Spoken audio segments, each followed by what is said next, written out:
The protagonist of the play, Marlene, is a high ranking official at the top girls' employment agency in London, and at the start of the action, has just received an important promotion. To celebrate, she convenes a dinner party at a chic London restaurant. But rather than inviting friends, family, or co workers, Marlene is surrounded only by women plucked from history and legend alike.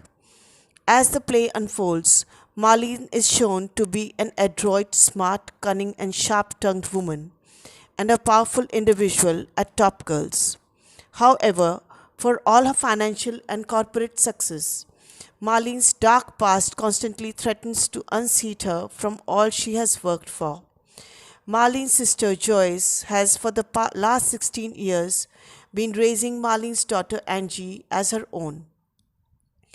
Now that Anji is coming into her own womanhood, she is full of rage, brimming with questions, and in dire need of guidance. Marlene's sense of empathy has atrophied, and she has so long shirked her duties to her daughter, her sister, her family, and herself that she is unable to view the world around her in terms of anything other than potential for the kind of success she has come to see as essential. Marlene has been making her own way in a man's world and has had to conform to the demands of the patriarchy and eliminate the traits seen as weak or burdensome in order to survive. As a result, Marlene has become financially successful, but morally, socially, and emotionally impoverished. Churchill uses Marlene as an indictment of Thatcherism and a cautionary tale as to the pitfalls of pursuing socio-economic success to the exclusion of all of life's other offerings. Isabella Bird is a real life 19th century English explorer, writer, and naturalist. Isabella is the only character at the dinner party who never bore children, and the only character whose work was honored in her lifetime. Churchill no doubt includes Isabella as a dinner party guest for this very reason. She shows how motherhood has unfortunately been regarded throughout history as a burden and an albatross. Isabella, whose life featured instances of tragedy but little abuse or control at the hands of a man, is an optimistic and brash woman who always speaks her mind. Isabella spent her life navigating traditionally male spaces and partaking of traditionally male pursuits, adventuring and exploring to her heart's content, and engaging with both nature and the written word, free of constraint. Isabella was a success in her own right, and thus the reason Churchill brings Isabella to the dinner party is perhaps to show Marlene and the audience as well that true success is not always dictated by financial gain or corporate power. Lady Nijo is a real life 13th century concubine turned Buddhist nun. Lady Nijo was raised from birth to live a life of sexual service to the emperor. Her own father gave her over to the emperor and instructed Nijo to become a nun if she ever fell out of favor at court. Over the years, Nijo faced sexual and psychological abuse, and had any female children she bore, the emperor ripped her from her arms and taken away to be raised so that they could one day be sent to court as a concubine, just as Nijo herself was. When she did eventually fall from favor at court, she followed her father's advice and became a nun, roaming the countryside and at last experiencing life for herself. Nijo's tales of horrific treatment at the hands of the nobility reveal Churchill's skepticism towards the upper classes. Moreover, Nijo's life, dictated at every turn by the wills and desires of patriarchal figures, is laid bare within the play in order to demonstrate the harmful effects of life under patriarchy. Dulgret is the subject of Dulgreet, a Flemish Renaissance painting by Peter Bruegel the Elder. The painting depicts Gret, an older woman clad in long skirts and battle armor, leading a group of women to pillage hell. The painting is meant to depict shrewish, demanding women in pursuit of their own greed, in including Gret in the dinner party. Churchill highlights the sexism inherent in this portrayal and yet also draws a subtle comparison between Gret's desire for power and riches and Marlene's. Gret is a woman of few words, though she unleashes her experience towards the end of the dinner party in a long monologue.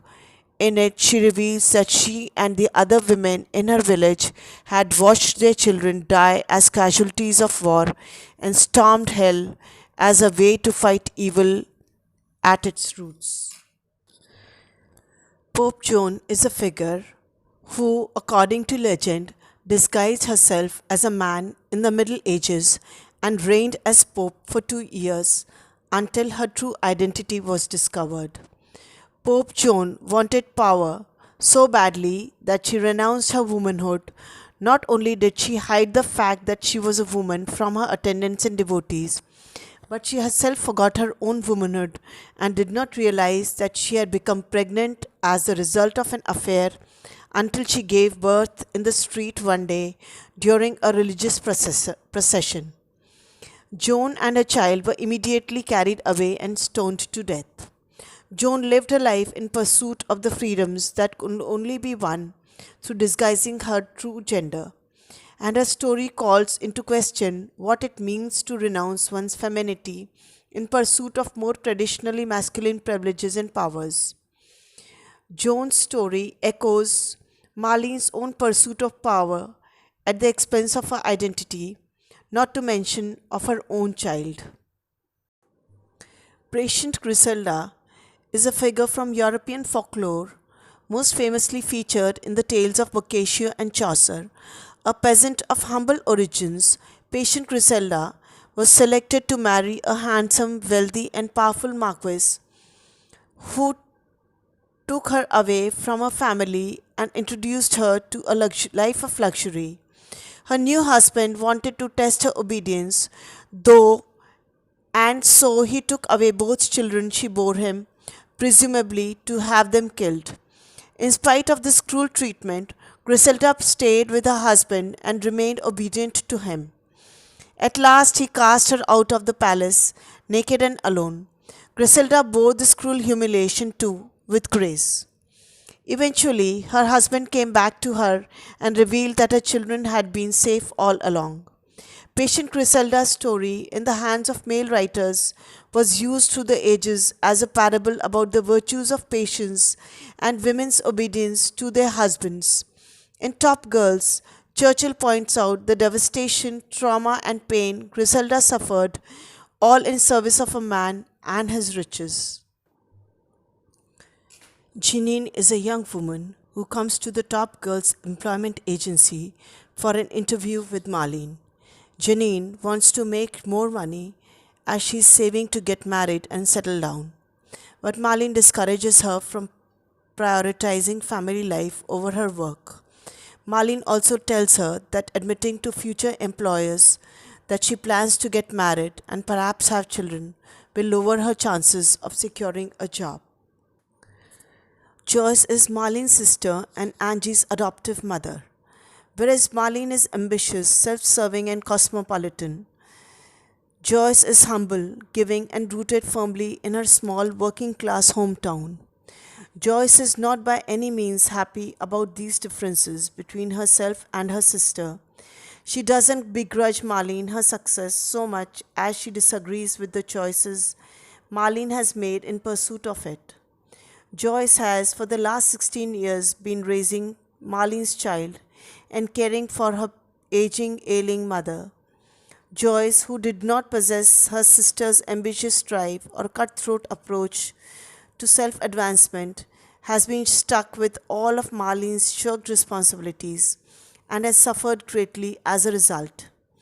Churchill uses the character of Joyce to show the flip side of Thatcherism's effect, that is, to demonstrate that those left behind by individualistic ambition must bear the burdens slowed off by the wealthy and powerful upper classes.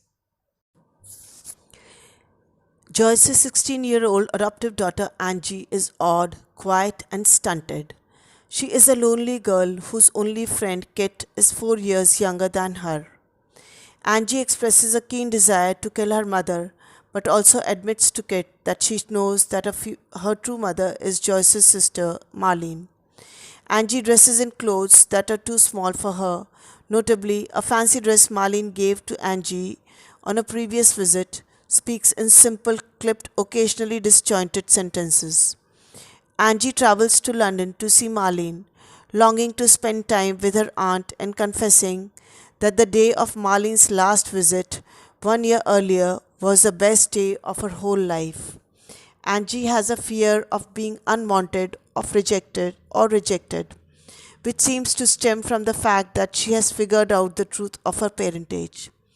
Angie's odd behavior, violent impulses, and free of abandonment are symbolic of Churchill's own frustrations with the values of contemporary feminism values, which prize individualism, aloofness, and self serving behavior over basic human empathy and care for others, which are unfortunately seen as weaknesses or burdens within a patriarchal society. Kit is a 12-year-old girl who is a friend and neighbor of Angie's. Though Kit is young, she is cruel and aggressive and spars verbally and physically with Angie. Kit seems to feel cursed with her friendship with Angie and tells Angie to her face that she is odd for wanting to hang up with someone 4 years her junior and a bad influence to boot. Nevertheless, Kit seems to be very much in Angie's thrall, and when Joyce attempts to speak ill of Angie to Kit, Kit declares that she loves Angie. Luz is a woman who comes for an interview at Top Girls Employment Agency with Win. She is 46 and Win describes her age as a handicap. Luz is frustrated in her current job where she feels unappreciated and unrecognized despite the 20 plus years she has put in there.